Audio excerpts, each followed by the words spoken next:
¿Qué tal? Muy buenas noches. El día de hoy voy a hablarles un poco sobre mi tema que he escogido, que es la pena de muerte en el Perú, ¿no? En el curso de compromiso ético, asesorada por el profesor José Rogelio Ruiz Alvarado, a la alumna quien les habla, Mireya Gloria Carle García, en la Facultad de Ciencias Empresariales, en la Escuela Académico Profesional de Administración, llevando a cabo el primer ciclo de mi carrera, ¿no? Vamos a hablar sobre la pena de muerte, ¿no? Si sería la mejor solución para acabar con toda esta situación muy crítica que está sucediendo en nuestro país frente a los asesinatos que hay a diario, o quizás si una condena de prisión temporal o de muchos años basta para terminar con esto de una vez por todas.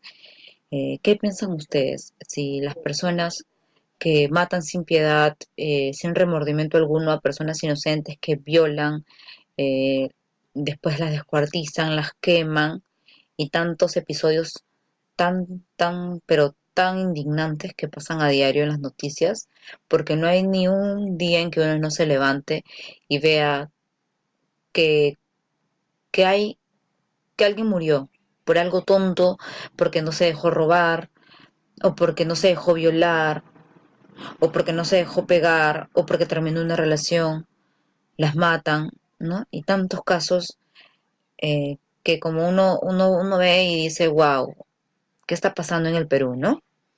Eh, Habiendo tantos casos aún sin resolver, las cárceles ya están llenas, incluso desde donde también cometen sus delitos con llamadas extorsionadores o contactos que tienen fuera de la cárcel, con venganzas, y más que estos delincuentes traman, ¿no? Se vengan, quizá porque lo denunció, quizá porque fue testigo, y como ellos tienen sus contactos que están fuera, con una llamada, ya que en la cárcel no hay una seguridad al 100%, con una llamada pueden hacerle daño a quien ellos quieran, pues, ¿no? Realmente nosotros somos conscientes de cuánto gasto requiere un convicto a diario, cuánto le cuesta al Perú a nosotros un prisionero diariamente, que quizá cuando salga pueda volver a hacer daño. ¿Ustedes creen que la pena de muerte sería una solución efectiva, que quizá nuestras autoridades podrían tomar en cuenta, que violadores y asesinos podrían reintegrarse, o ya no merecen oportunidad alguna de integración a la sociedad, ¿no? ¿Por qué sería una alternativa a la pena de muerte? Bueno, ya están más que muertos estas personas en vida, ¿no? Porque para matar, a personas inocentes que no te han hecho daño, simplemente ya estás súper mal, pues, ¿no? No tienen temor a nada, ellos viven tranquilos, ¿no? Quizá les dan unos años hasta que, hasta que salgan y son libres, ¿no? Y sin embargo, a estas personas, a los familiares de las víctimas, ¿quién les devuelve su ser querido? ¿No? eh, nunca van a encontrar un consuelo pleno, ya que esa persona ya no va a volver a regresar a tu lado, ¿no? Sin embargo, los delincuentes o los asesinos viven durmiendo, comiendo, como si la vida de un ser humano no valiera nada, ¿no? E incluso, aún así, nos ocasionan gastos a nosotros mismos. Como por ejemplo, el Ministerio Público a los peruanos nos cuesta 1.600 millones de soles al año. El Poder Judicial nos cuesta 2.000 millones de soles. El sector justicia y las cárceles nos cuesta 2.000 millones de soles. En el Perú hay 780.000 presos y un presupuesto para ellos de 607 millones de soles. Es decir, que cada preso les cuesta a los contribuyentes peruanos, es decir, a nosotros que pagamos un IGB, una renta anual de 7.800 soles anuales. Son cifras muy alarmantes y son cifras que a uno les hace pensar, ¿no? Y dice, encima que nos hacen daño, que matan, que prácticamente que destrozan vidas, dejan a niños sin sus padres, a niños sin su mamá, ¿no? Incluso tenemos que pagar prácticamente para que ellos puedan tener un lugar donde estar, para que los vigilen, y también para que coman, pues, ¿no?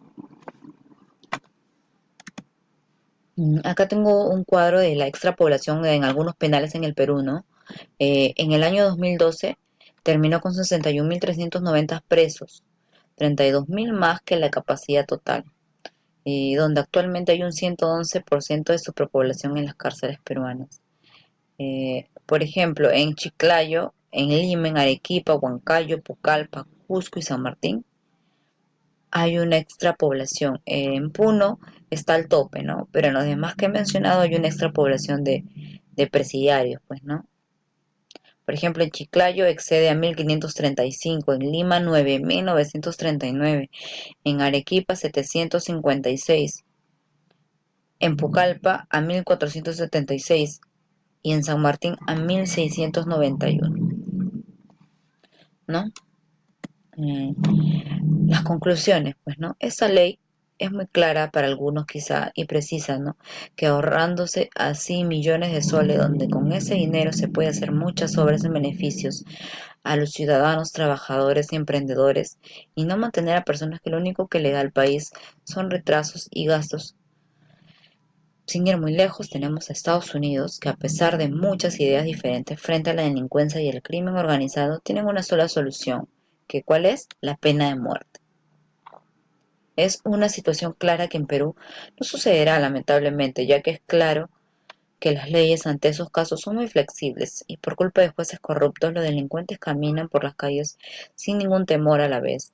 Más que una ley de muerte civil, las autoridades peruanas deberían ser bastante drásticos con la delincuencia de tal forma que no les cueste un sol de gasto al erario nacional.